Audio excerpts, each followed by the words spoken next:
ઘણાને હજી પણ મનમાં છે કે હું ના હું તો શું થશે. એ બ્રહ્મમાંથી બહાર આવી જવું જોઈએ. કેટલા લોકો જગતમાં એવા બ્રહ્મમાં ફરે છે, હું ના હું ને એટલે ઘર ચાલે જ નહીં. એ ભ્રમ જેને હોય ને 10-12 દિવસ ફરવા જાઓ અને ઘરે ફોંગી પૂછો કેવું ચાલે છે, સામે શું કહે છે ખબર છે? તમે હતા એને કહે સારું ચાલે છે.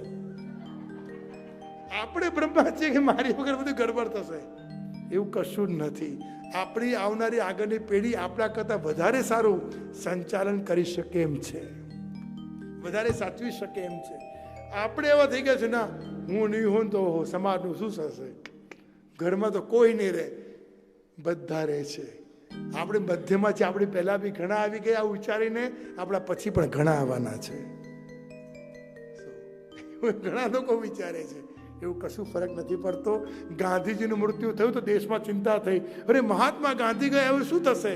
કશું નહીં, બધું સારું જ છે ને. નરેન્દ્રભાઈ મોદી આવી ગયેલો, તો સારું જ છે, સારું જ થઈ રહ્યું છે. આપણે ચિંતામાં છે કે આગળ શું થશે, સારું જ થાય. એટલે અહીંયા આવ્યા છો 7 દિવસ, આજે તો પહેલો દિવસ છે. 7 દિવસ નિશ્ચિંત થઈને કથા સાંભળજો. ઘરમાં બધું સારું છે, તિજોરી લોક છે, કોઈ ખોલી નથી, બધું સચવાયેલું છે, કોઈ ટેન્શન નથી. શું અને બેંકમાં મૂક્યું છે કે ઓનલાઈન પૈસા હોય ને તો કોઈ ફ્રોડ થવાનું નથી. એટલે નિશ્ચિંત થઈને કથા સાંભળજો. આ કથા ફલીભૂત થવાની છે, થવાની છે ને થવાની છે. એનો આનંદ લેવાનો છે, નિશ્ચિંત થઈ જવાનું છે. બસ આત્મદેવ બહુ વિનંતી કરી મહાત્માને, તો મહાત્માએ છેલ્લે પોતાના ઝોલીમાંથી ફળ આપ્યું કે તું આટલું કહે છે એટલે તને ફળ આપું, ઘરે જઈને પત્નીને ખવડાવજે, બાળક થશે. ઉત્સાહ આનંદથી ભરેલો ઘરે આવ્યો આત્મદેવ. પત્ની ધુંધુલીને કહ્યું કરે એવી આશીર્વાદ મળ્યા છે કે આપણે ત્યાં પુત્ર થશે. ધુંધુલીએ ફળ હાથમાં લીધું ને બેનને વાત કરી, તો બેને કીધું જો ભાઈ આ ફળ ખાઈએ બાળક થવાનું હોય તો બહુ પીડા થાય, તારે પીડા જોઈએ છે કે ના? તો એક કામ કર, આ ફળ છે આંગણા બાંધેલી ગાયને ખવડાવી દે અને મારે બાળક થવાનું છે એ હું તને આપી દઈશ, એના બદલે તું મને ધન આપી દે છે. બેન ધુંધુલી કહે છે કે ભાઈ ખબર પડી જશે કે તું મારા ઘરે ચાલતી થઈ જા. તો ધુંધુલીની બેન એને પોતાના ઘરે લઈ ગઈ કે બાળક થાય પછી તું આવજે. અને આત્મદેવને કહે છે કે આ બાળક તારું છે. કેવું કે આંગણામાં રહેલી ગાય, બંને બહેનો પરીક્ષા લેવા પ્રયત્ન કર્યો મહાત્માની કે આ ગાયને ફળ ખવડાવી, જોયું કે એવું બાળક થાય છે. શું દેખાયું કે બાળક થયું. બાળક આખું પુરુષના મનુષ્ય દેહથી થયું છે, ખાલી કાન ગાયના થયા અને ગોકર્ણજી મહારાજ નામ પડ્યું. બોલીએ ગોકર્ણજી મહારાજ કી જય. ગોકર્ણજી મહારાજનું પ્રાગટ્ય થયું. અને આગળ કથામાં આવે ને કે એટલા બધા ઋષિઓની સાથે રહેતા, મહાત્મા સાથે સત્સંગ સાથે રહેતા અને જીવન પણ મધુર અલૌકિક બનાવતા તેજસ્વી મહાપુરુષ એવા ગોકર્ણજી મહારાજ. આ બાજુ ધુંધુલીની બહેને પણ પુત્રને જન્મ આપ્યો. ધુંધુલી પૈસા આપે અને પુત્રને આપ્યો. પુત્રને ઘરે આવી આત્માદેવે કહ્યું કે અરે આ તો પ્રભુની કૃપાથી મળેલો છે, એનું નામ કૃષ્ણદાસ રાખીએ, ગોપાલ રાખીએ. ધુંધુલી કે ના ભાઈ, આ મારો પુત્ર છે, એનું નામ તો ધુંધુકારી રાખીએ. એટલે બુદ્ધિ એટલે ધુંધુલી ને બુદ્ધિમાં વિકાર એટલે ધુંધુકારી.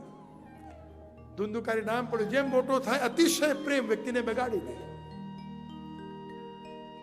નાનકડો બાળક ચોરી કરતા થયો, જ્યાં જાય ચોરી કરે, બીજાને હેરાન કરે, ઋષિઓ સંતો મહાત્માઓને પજવે, એમનો સામાન ચોરી કરી લે, એવા અનેક અનેક ઉપદ્રવ કરવા લાગ્યો.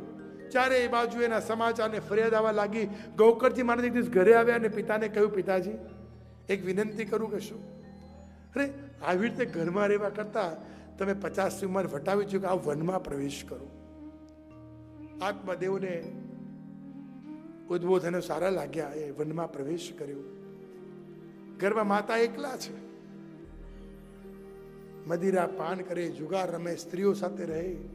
માતા બી દુઃખી થઈ ગયા, કૂવામાં પડ્યા અને દેહનો ત્યાગ કર્યો. હવે ઘરમાં ધુંધુકારી એકલો, અનેક પ્રકારના ખર્ચા કરી, ધન ખૂટ્યું, રાજાના ત્યાં ચોરી કરી અને સ્ત્રીઓને ઘરમાં રાખી. સ્ત્રીઓને કહ્યું કે આ ધન હું રાજાના ત્યાં ચોરી કરીને લાવ્યો છું. સ્ત્રીઓ ગભરાઈ કે છે રાજાને ખબર પડી તો આપણને પણ મૃત્યુદંડ મળશે.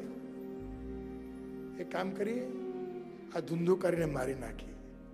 રાતે સૂતો હતો ને બધી સ્ત્રીઓ ગળું દબાઈને એને મારી નાખ્યો. અડધું શરીર બાળ્યું અને અડધું શરીર દાટ્યું. ગામમાં કેટલા દિવસથી ધુંધુકારી દેખાયો ને ગોકર્ણજી મહારાજ આવ્યા. ગામના લોકો કીધું કે તમારા ભાઈ દેખાતા નથી.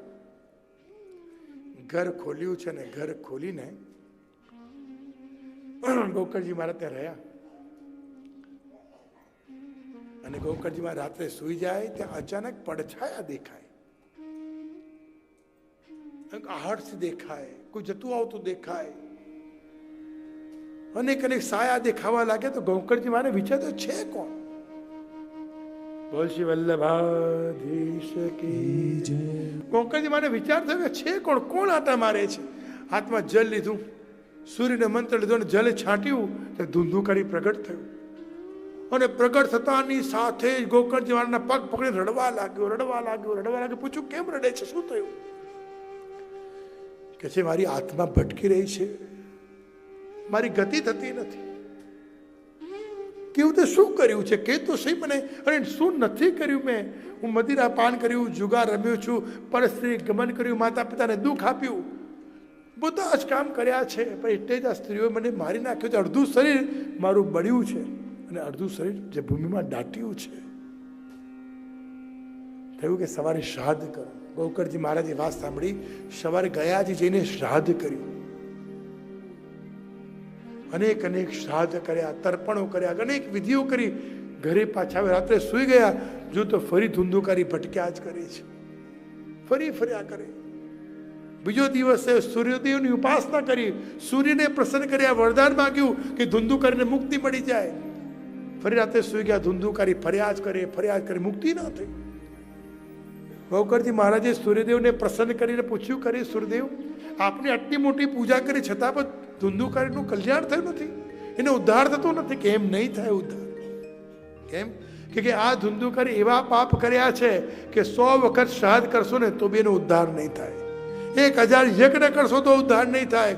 તો ગોકળજી મહારાજ કહે તો પ્રભુ કેવી રીતે ઉદ્ધાર કરું, શું કરું?